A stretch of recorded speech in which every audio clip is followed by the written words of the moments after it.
Assalamualaikum dan selamat sejahtera semua. Cikgu harapkan semua anak-anak murid cikgu dalam keadaan sihat. Baiklah, kali ini kita akan mempelajari sejarah tahun 6, unit 3, rukun negara. Semua sudah bersedia? Kalau sudah, jom kita mulakan.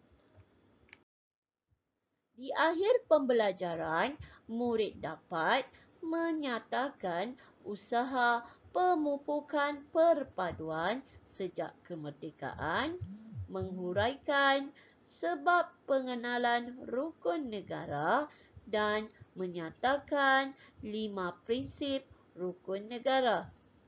Kriteria kejayaan pula, murid dapat mengetahui 3 sebab rukun negara diperkenalkan serta menyatakan 5 prinsip rukun negara.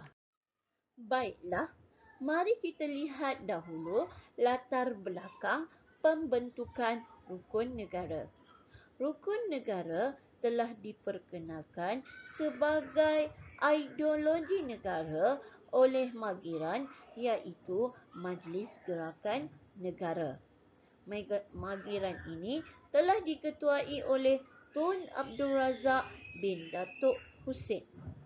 Tujuan Magiran ditubuhkan adalah untuk mengawal keamanan negara yang tergugat kerana peristiwa 13 Mei 1969. Selain itu, Magiran juga berfungsi untuk mengawal ketenteraman negara, menjaga keharmonian serta saling mempercayai dalam kalangan rakyat berbilang kaum. Untuk pengetahuan kamu, pada ketika itu, semasa berlakunya peristiwa 13 Mei 1969, keadaan negara berada pada kedudukan yang huru-hara. Okey, akibat daripada perselisihan kaum. Jadi, Magiran ini diwujudkan bagi memastikan negara dapat dikawal dengan baik dan dapat diselesaikan dengan sebaiknya. Gambar yang sedang anda lihat ini merupakan ahli-ahli Magiran yang terdiri daripada pemimpin-pemimpin bagi setiap kaum di Malaysia. Okey, mereka terdiri daripada Tun Muhammad Ghazali bin Syafi'i, Tun Viti Sambatan, Tun Dr. Ismail bin Abdul Rahman, Tun Abdul Razak bin Datuk Husin, Tun Tan Sri Sin, Tan Sri Hamzah bin Datuk Abu Samah, Tun Jeneral Ibrahim bin Ismail, Tun Abdullah bin Ahmad Badawi dan Tun Hanif bin Omar. Mereka yang bertungkus lumus memberikan komitmen yang tinggi untuk memastikan keadaan negara kembali pulih seperti sedia kala. Pada 31 Ogos 1970 yang di-Pertuan Agong Negara pada ketika itu, iaitu Duli Yang Maha Mulia Sultan Ismail Nasiruddin Shah telah berkenan untuk mengisytiharkan rukun negara. Rukun negara ini telah dibentuk untuk mengeratkan perpaduan dan perhubungan antara masyarakat berbilang kaum di negara kita.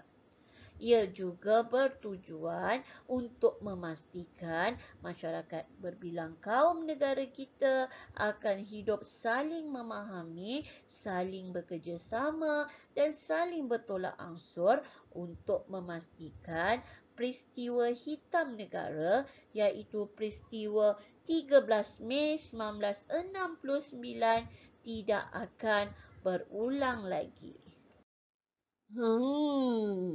Mengapa rukun negara dibentuk di negara kita, ya? Kalau murid-murid semua nak tahu, jom kita lihat sama-sama sebab-sebab pengenalan rukun negara. Semasa zaman penjajahan pihak British, mereka telah mengamalkan dasar pecah dan perintah dalam sistem pentadbirannya di Persekutuan Tanah Melayu. Dasar yang diamalkan ini telah menyebabkan berlakunya pengasingan tempat tinggal dan pekerjaan dalam kalangan kaum di Tanah Melayu. Sebagai contoh, kaum Melayu telah ditempatkan di kampung-kampung untuk aktiviti bercucuk tanam dan juga mencari hasil laut. Kaum Cina pula diletakkan di bandar-bandar untuk melakukan aktiviti perlombongan biji timah dan juga aktiviti perniagaan. Manakala kaum India pula diletakkan di estet-estet untuk aktiviti penorehan getah. Kegiatan ekonomi yang berasaskan kaum ini telah mengakibatkan kedudukan sosioekonomi masyarakat tidak seimbang. Ia telah menimbulkan rasa tidak puas hati dalam kalangan masyarakat dan akhirnya mencetuskan perselisihan dan perbalahan kaum pada 13 Mei 1969. Cikgu ada soalan untuk kamu semua. Siapa tahu ada berapa prinsip di dalam rukun negara? Ya, bagus. Ada 5 prinsip di dalam rukun negara. Mari kita sebutkan bersama-sama. Pertama, kepercayaan kepada Tuhan.